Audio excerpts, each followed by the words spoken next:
You've got big projects to tackle, but your day gets swallowed up by repetitive tasks and constant inquiries. It's hard to make progress when you're stuck putting out fires.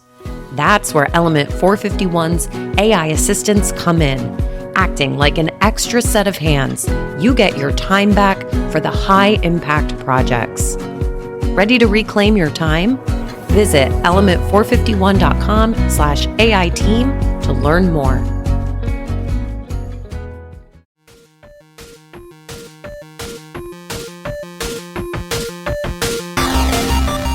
Welcome to the Hired Geek Podcast, where we explore the impact of EdTech on the student experience with engaging, fun, and relevant conversations that honor the wide range of work happening all across the higher ed ecosystem. I'm your host, Dustin Ramsdell, Community Engagement Lead at Pathify.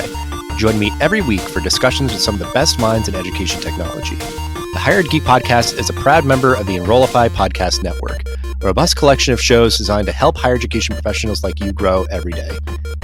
Explore all of our other shows at enrollify.org or check out some of my personal favorites linked in the show notes below.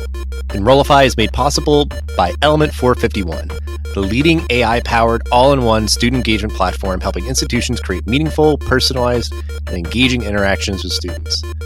Learn more at element451.com. Welcome back, everyone, to another wonderful episode of the Higher Ed Geek Podcast. I feel like, just for transparency, I've reached out to a lot of people that I've followed for a while as we're kind of ending out this year's season to just be like, hey, you know what? It'd be super cool. There's a lot of stuff, obviously, that's been happening this whole year, and get the sort of people that I sort of look up to and look to for their perspectives on the show to kind of help me kind of process everything and help the audience kind of make sense and kind of synthesize everything that's happening this moment. I'll let folks know, just because things are, I feel like, changing constantly and pretty quickly.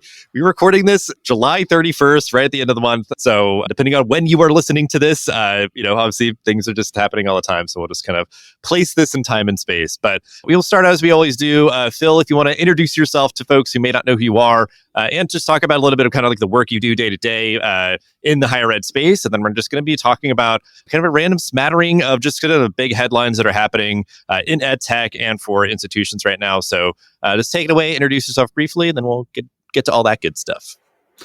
Yeah, my name is Phil Hill. I've been working in the educational technology space around higher education for over 2 decades now.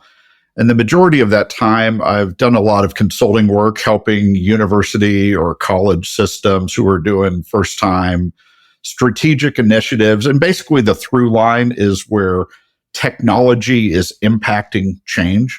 So they're going online, they're revamping how they offer hybrid courses, and technology is a trigger. But what I do is not all about the technology. It's about how do you use that to enable change. So I've been doing that for over 2 decades. And I guess another through line is quite often helping schools that are doing things they've never done before. So, for example, we're working with the state of Colorado, their community college system, and they're completely revamping how they do online and moving to a course sharing model where all 13 campuses teach, but students from other campuses can take courses throughout the system. So it's a collaborative consortium approach. And that's a big change, particularly since they've been doing online and have tens of thousands of students already. So I've been doing this for a long time, but I'm quite sure that's not why you contacted me. I bet you weren't saying, hey, Phil Hill's consulting work, what can we talk about? What people know me more for is market analysis. So it basically started out that I just started doing a blog about a dozen years ago. And the idea at the time was really help get my thoughts organized and as a marketing tool. If you want to know how I think, go read the blog. And I quickly started working with Michael Feldstein, and we co-published the e-Literate blog.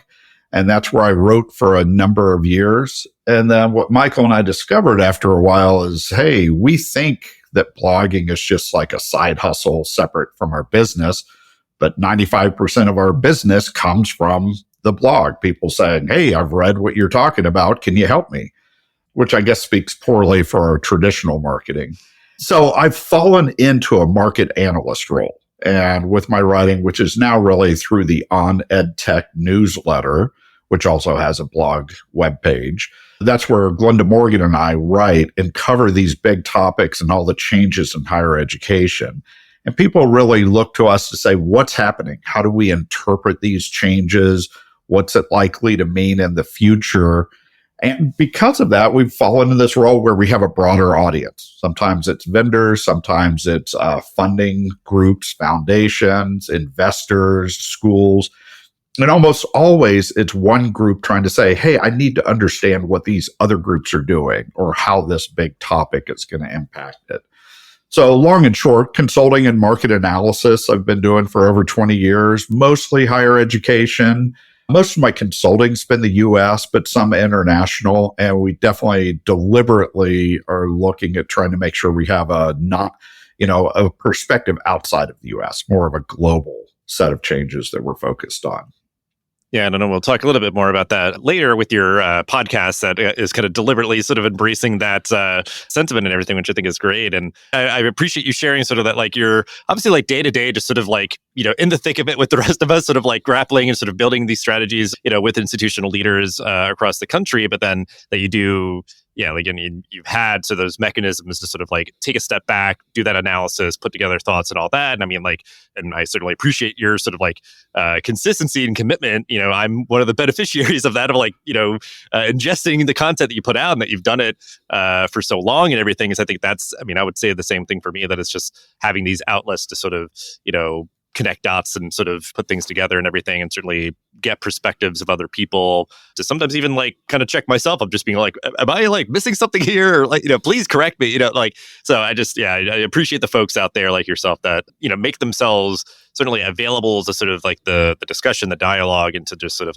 put their thoughts out there. Certainly with I know a lot of what we'll talk about for this episode is just sort of those ongoing stories, these stories that sort of are just kind of constantly evolving. And, the two things that I noticed that and again, please correct me if I'm wrong, but trying to kind of draw a connection between recently 2U's bankruptcy, through that they're going private, Instructure being sold, going private. Do you see these as part of a larger trend happening in EdTech of just sort of incentives of being this sort of venture capital, startup and trying to grow and whatever else, maybe being incongruent to how higher ed works, or maybe just higher ed for this moment? Just what's your sort of take, I guess, on sort of is this, indicative of a larger trend, or are they just two kind of separate stories that just happen to be playing out at the same time? Well, it's with most things. I think there's a little bit of both. So to start out with the differences, 2U, created in late 2000s, an online program management company, and they really became the poster child for revenue sharing online program management.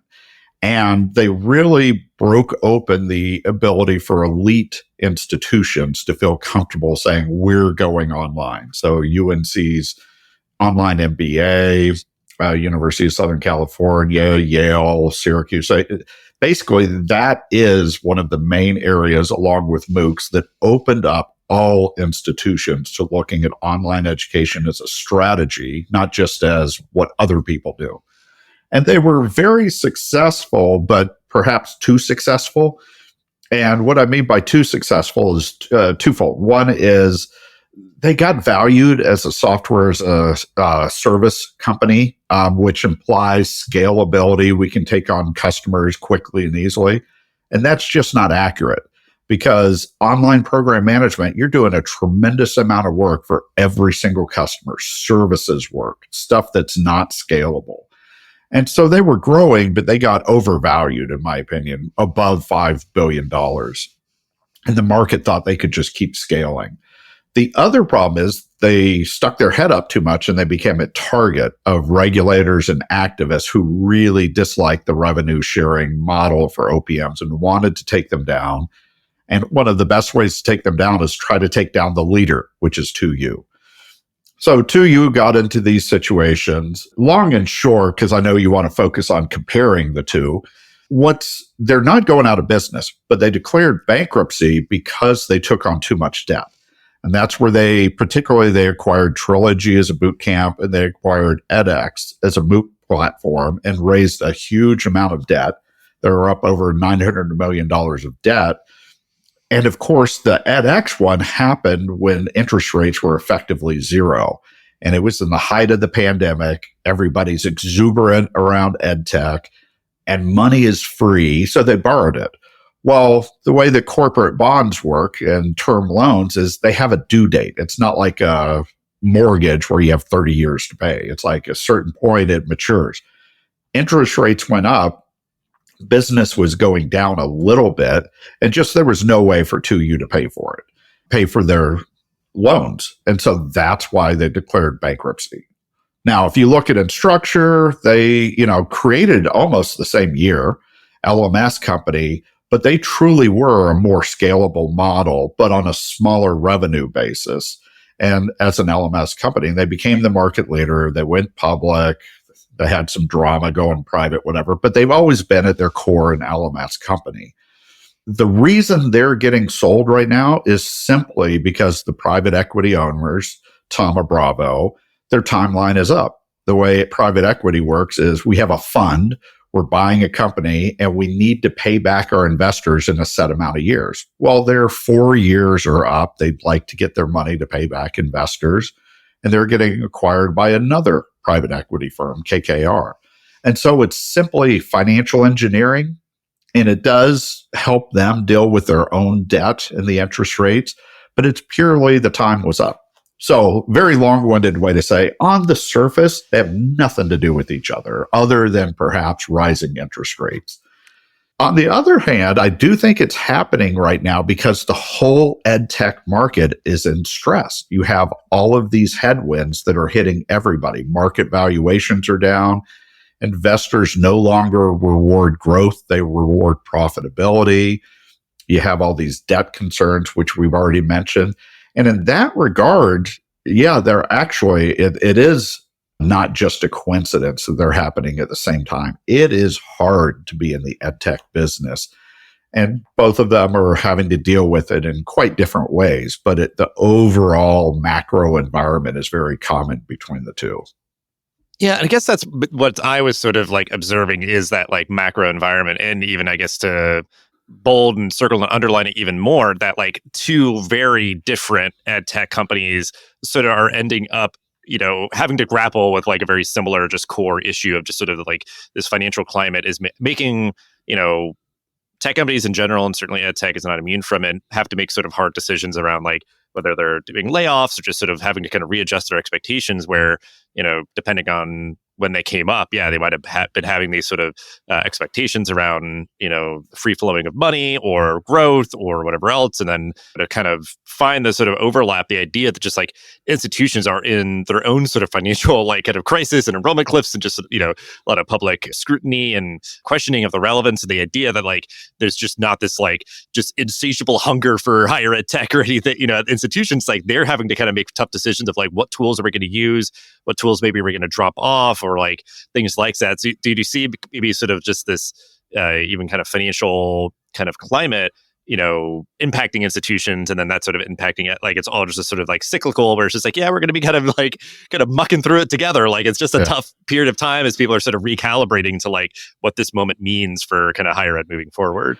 Well, it's one thing I'd point out is it's sort of ironic that the demand for the core things both companies provide is still there and very strong. Online education is a strategy, and learning management system as core infrastructure for digital education. They're both there. So the demand's not gone away, and it's pretty clear that schools need companies to help them do these jobs. But as you said, at the same time, schools themselves are going through massive enrollment challenges. Inflation is affecting their expenses. And so they have their own financial challenge for schools that are happening at the same time that the investment environment is changing. So it's cyclical in that way. It sort of feeds back and forth among each other. One thing I will note, however, is I am not seeing the technology markets fully understanding and grappling with the enrollment crisis hitting higher education institutions, which they see the financial problems, schools that are sort of distressed and I can only pay this much this year or, struggling. But it sort of surprises me when I talk to investors in ed tech companies how little they're really exploring, well, what's going to happen as the demographic cliff hits on top of the FAFSA fiasco, on top of people questioning the value of higher education. So put it another way, I still think there's another shoe that's going to drop in this cycle that we're talking about, which I realize sounds pretty gloomy, but I think that's the time that we're in right now. And it really impacts innovation and what can be done to try new, at the exact same time that we need to be trying new modes of education, better ways to serve students. It keeps getting harder and harder to try new things. Yeah, I feel like I get the vibe. Like it's very mission driven. People care a lot about the work and everything. But then just like oftentimes it's kind of like, okay, challenge accepted. Like, just like all these kind of stuff. There's like, all right, we're going to get scrappy and try to figure it out. And, I think that reinforces, the need for sort of thinking about innovation in a different way, not just sort of like, oh, it's the new next kind of bright, shiny thing. And also like, how are we going to do it, but do it sort of efficiently, cost effectively, like, get kind of clever in those kind of ways and how we're managing our resources. And that I think, like you were saying, like just kind of thinking about what's the sort of climate that change management happens. How does technology and kind of digital transformation or digital tools sort of play into that? Like, because it could be where it's like, okay, well, we're trying to do a SIS migration. Like, how are we, managing just the technical aspects of that, but also like the culture, change management, and also like how can digital tools assist in just sort of like how we're kind of reshaping our identity as an institution and all that. So I feel like, there's a lot of stuff to kind of grapple with. And I think, it'll be interesting to kind of see how it plays out where like, the existential crisis of the enrollment cliff, like kind of goes away and the actual reality of it starts playing out where like it is actually happening. It's not just this sort of like thing that people are sort of, worried about and kind of wringing their hands about, like, because I think that'll sort of force people, force leaders' hands of like having to kind of exert the willpower and just really try to, provide a clear vision and be really just powerful leaders for their institution to kind of help navigate those really choppy waters, because it's going to be like, well, it's actually here. It's like, it's not conceptual. And we're like all just getting into sort of philosophical debates about like what we think we're supposed to do and all those sort of things. Like, but I think there's a good side to this because we're not as much, other than maybe generative AI, we're no longer in the gee whiz, look at this cool tool that's going to change everything. And I think you have a lot more sober existential analysis of, no, as you said, we need to get scrappy and deal with our institution. So let's be real about what we need. And I find that the level of discourse is really raised. So it hits the provost, the president's office, and they're beginning to understand much more. This is real stuff, not just something for the CIO to talk about. So there are good things coming out of this as well.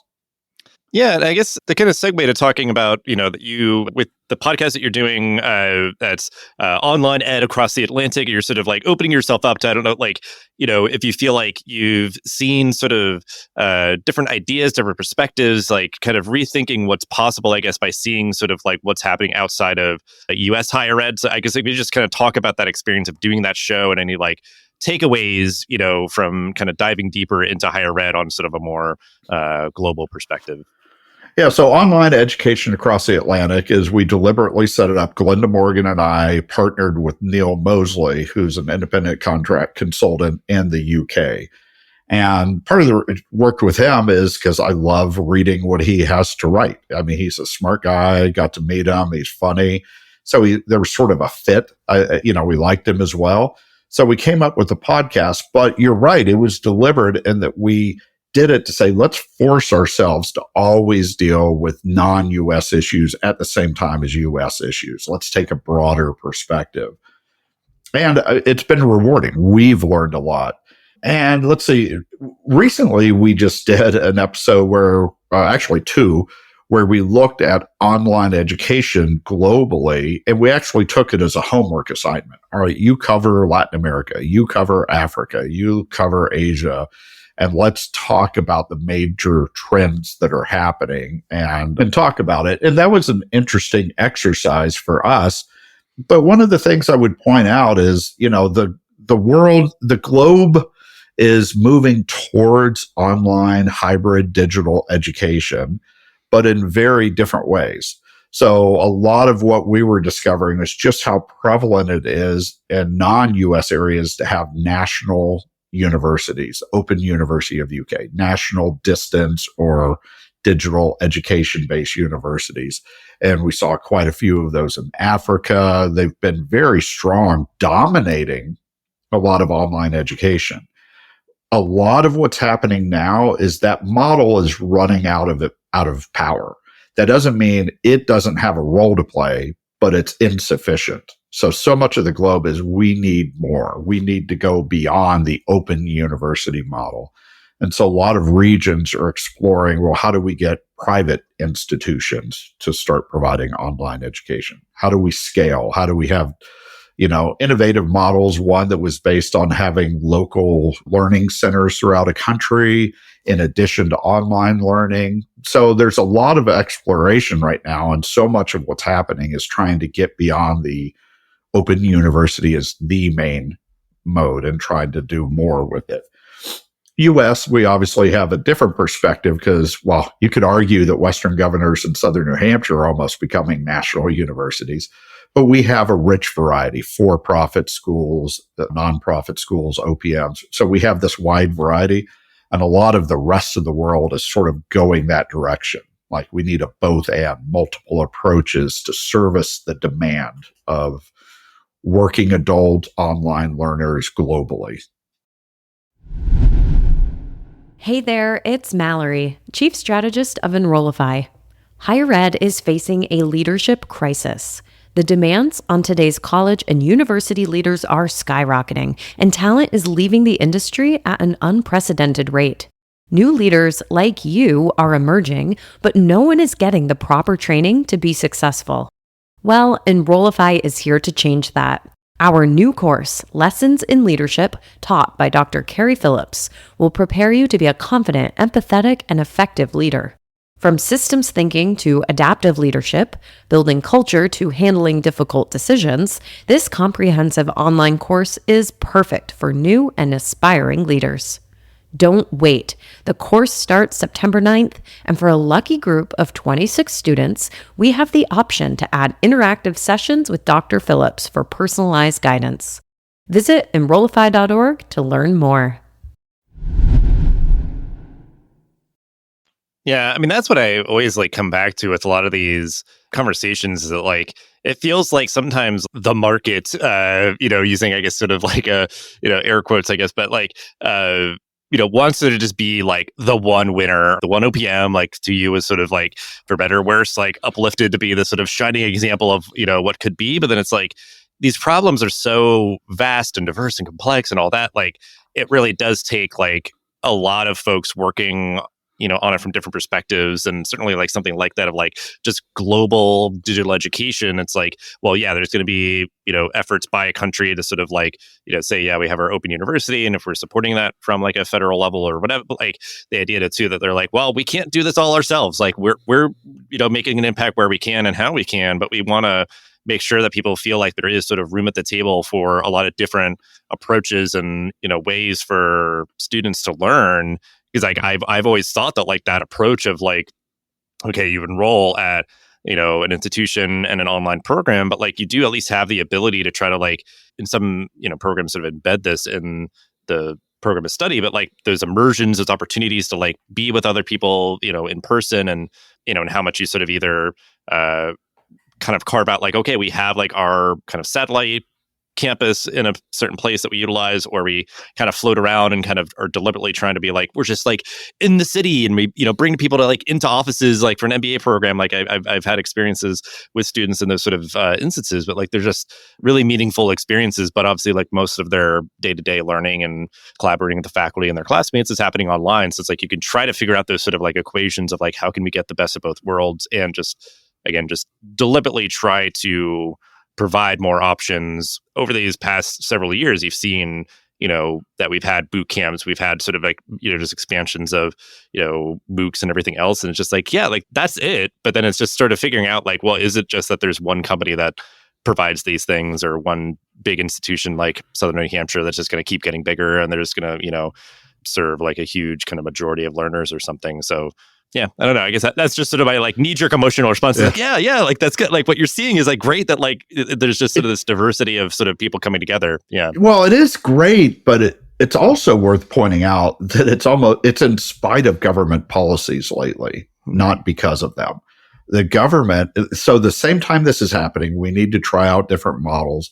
We're getting an onslaught from the federal government in particular against online education, always assuming that it's nefarious actors, people trying to take advantage of students and not supporting innovation and quality feedback. So the government's getting in the way.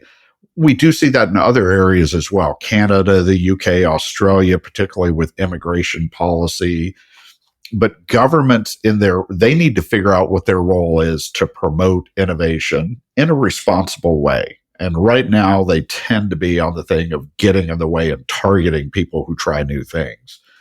And effective policy longer term, I think we're going to need to have a healthier dynamic, between the government and EdTech and institutions themselves. Yeah. And it's like the thing where like, what got us here is not going to get us where we need to go. Like that applies to government, applies to institutions, it applies to ed tech companies that kind of came up through like a time of like free flowing money, whatever. It's like, so is this sort of just very sobering kind of morning after that we're all kind of figuring out like how do we like move forward, because it's like it is going to be challenging, but I think the implications of I feel like the decisions that these leaders of any of those sort of organizations will have to make is like, how do we keep moving forward in a way that like learning is like, as accessible to as many people as possible, like high quality learning that is done in a responsible way and can kind of, prove the learning that's happening. And like all of that is like, it's all good stuff. And it's just like, it's hard, but like,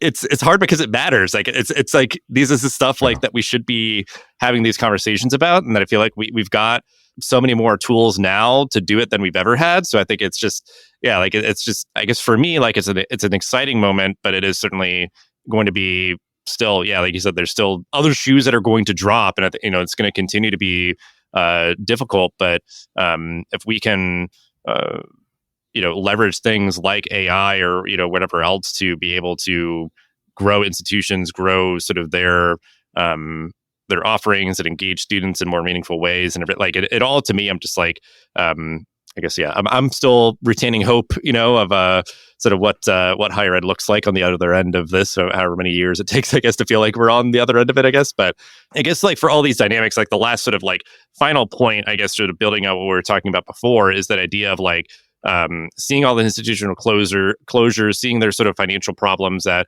campuses are having, because I think it's just that sort of general climate of how ed tech is sort of interfacing, like you said, like with these institutions and understanding what they're going through.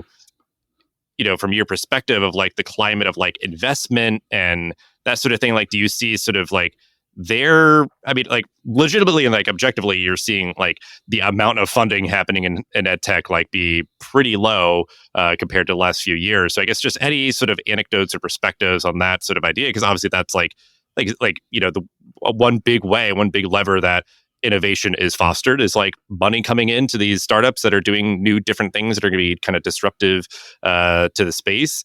So how do you see sort of like the investment side of the equation of kind of higher ed tech sort of shaking out right now at this moment?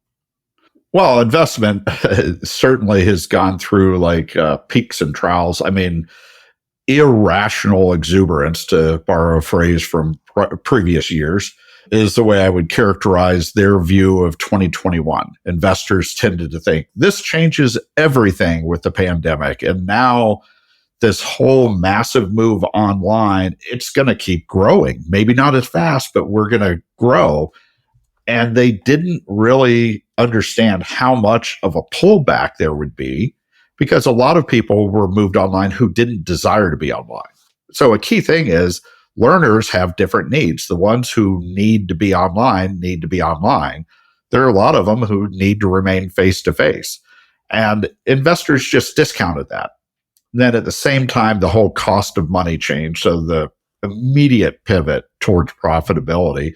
So now we're in a period where investment is way too low. It's too pessimistic. And it doesn't have much of a growth story at all. So I guess the positive news is it can only improve from here. There will be renewed investment in this space. Education is not going away. We have a massive societal need for improved education, expanded access to education. And one thing is lifelong learning. We're moving past this. College education is from age 18 to 24, and then you're done.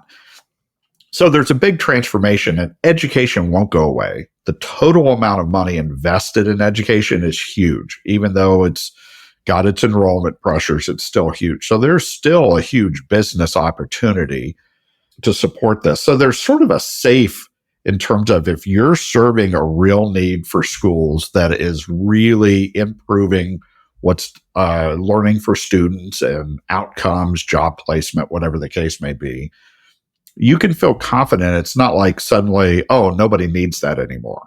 This is an area where society needs it. It's just a matter of how and how it's funded. So I do believe that investment's going to be coming back over the next 3 to 4 years. I think it will be increasing. Right now, generative AI is the only area that's sort of getting investor interest, and that's good to a degree, but I think there's going to be more interest over time in boring technologies that just do the job for what's needed to help learners. And I think that'll improve over time. So it's a real challenge, but we've gone from way too high expectations to now way too low expectations. And we're going to head back to something that's much more moderate and beneficial long term. Now, optimistically, it'll be a healthier investment environment. You won't have 2Us getting valued over $5 billion. You'll get them valued at what's appropriate for what they can do. I don't know that that's going to happen. I'm just saying it's got to improve from where it is today, and the need is not going away. That's one of the things I love working about in education. There are always people who need to learn. There's a need for providing those services. And so it's really a challenge of how do we do the best we can given where we are today. And I think it's going to improve. Yeah, I mean, I think it is like a smart sort of like, and again, I guess just to use the term, sort of like sober take of that like irrational exuberance and everybody just sort of like high on just sort of, like everything's going to change and so, never going back and everything else. It's just like, taking this moment now where, like it's going to rebound, the investment in the space is going to rebound over time, and that it's just probably going to look different when it's like, kind of understandably more scrutinizing on just sort of like, okay, well, like what does your company actually do? Let's like actually really fully look under the hood and understand like what's a reasonable, valuation and kind of the, addressable market that's maybe acknowledging that like there's just fewer institutions out there and there's going to be enrollment just not just being like, the supply of students will be endless and, just, I don't know. Yeah, it's just kind of interesting, I think, seeing that is likely to be more common, heading into these next few years and everything. And that I think, like you said, I think that companies working in this space will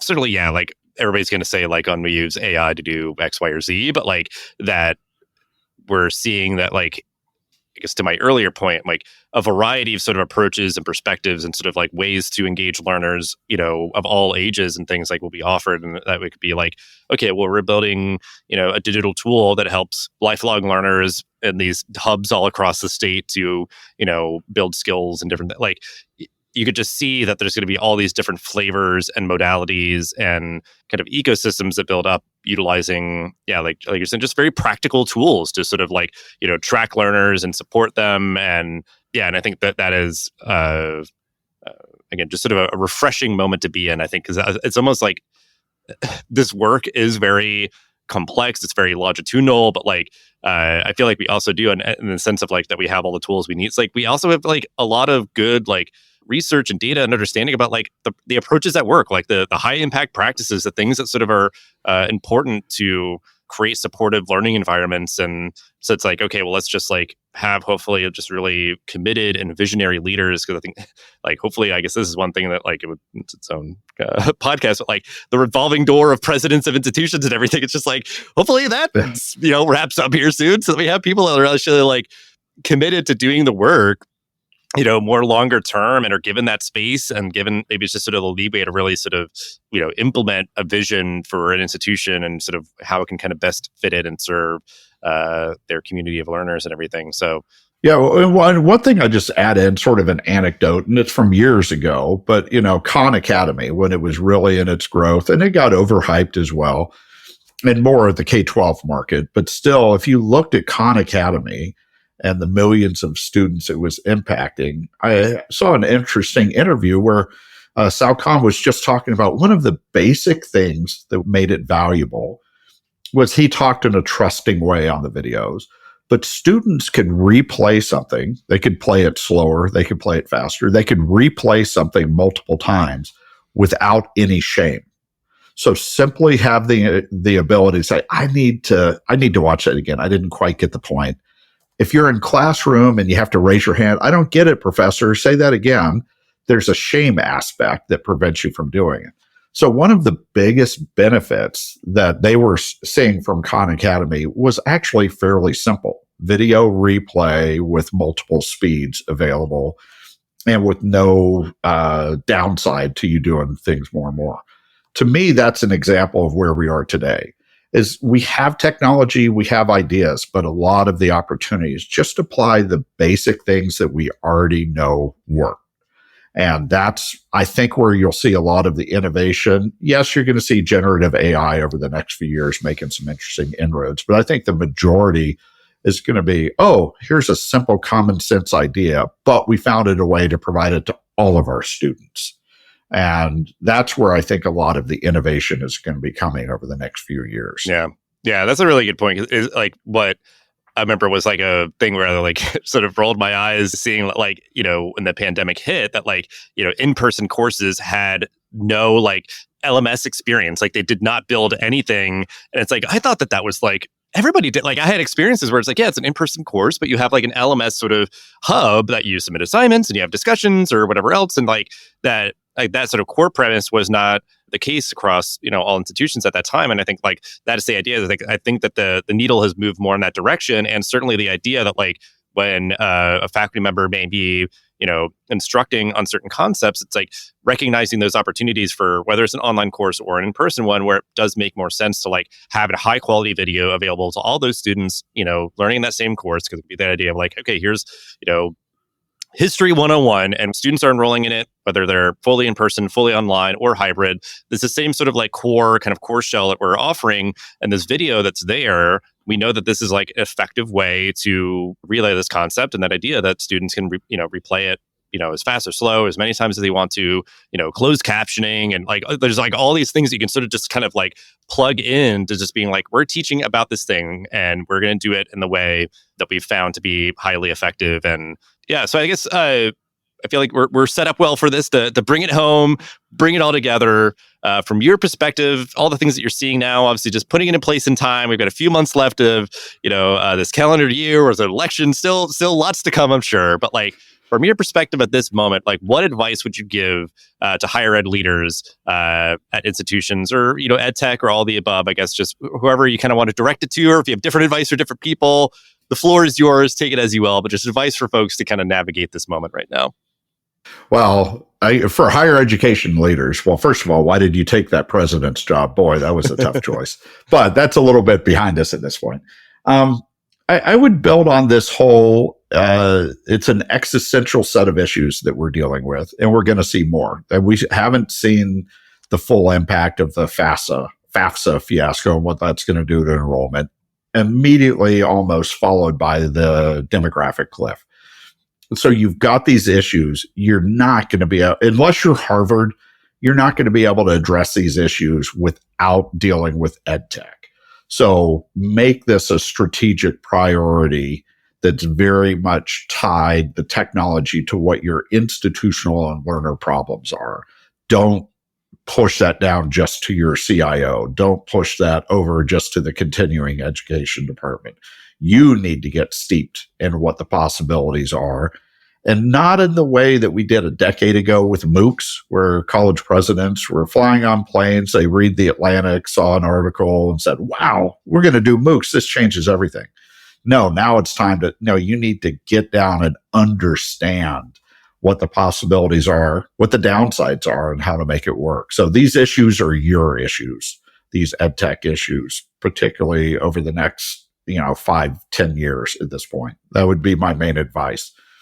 Yeah, and I think that's that idea of like, and I guess, yeah, I've obviously, I like sort of deliberately setting these very like broad, open-ended questions just to see how people take them. But I think that like that piece of advice, obviously directed more so to like institutional leaders, is very telling for how like ed tech leaders need to sort of like approach this moment. Is that like, these conversations, like you said, like this is core sort of like institutional kind of strategic work that has to happen, like, and it needs to be sort of collaborative, everybody coming together saying like, okay, we're X, Y, or Z college that needs to sort of, leverage these tools to their full potential to kind of drive us forward towards goals and do it in sort of a cost-effective and efficient way. Like, and I guess almost like anticipate and understand that if you're trying to sell to this institution, that you're going to need to really like kind of coalesce everyone together, build that whole kind of coalition, versus just being like, well, if we can convince the CIO, I'm sure that like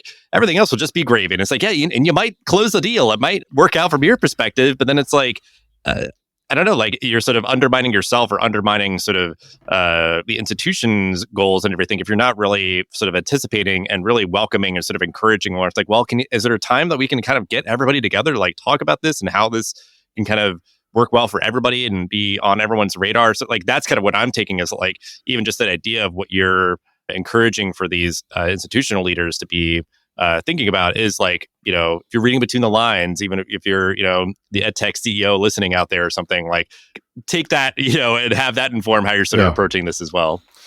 Well, it's consultative sales, and you better do your homework before you talk to schools to understand what their challenges are. So yes, I do think reading between the lines is accurate. Yeah, absolutely. So, we'll have ways to connect with you and your newsletter and your podcast and everything that we talked about here, so folks can kind of keep the conversation going and following along with your perspectives as things unfold. And just appreciate you, all that you do, you giving some of your time here and sharing your thoughts. And this is a treat for me. So just really appreciate your time. Okay, well, great. Well, I've enjoyed the conversation. For anybody who does want to follow, go look up the On EdTech newsletter. But I've enjoyed this. Thank you. The Hired Geek Podcast is a part of the Enrollify Podcast Network.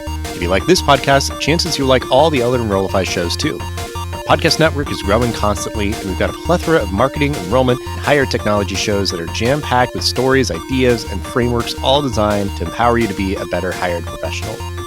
Our shows help you find your next big idea and feature a selection of the industry's best as your host. Learn from people like Jamie Hunt, Seth Odell, Dave Kibbolds, and Eddie Francis, as well as so many other of your favorite leaders in higher education. Enrollify is made possible by the support of Element 451, a leading AI-powered, all-in-one student engagement platform helping institutions create meaningful, personalized, engaging interactions with students. Learn more at element451.com.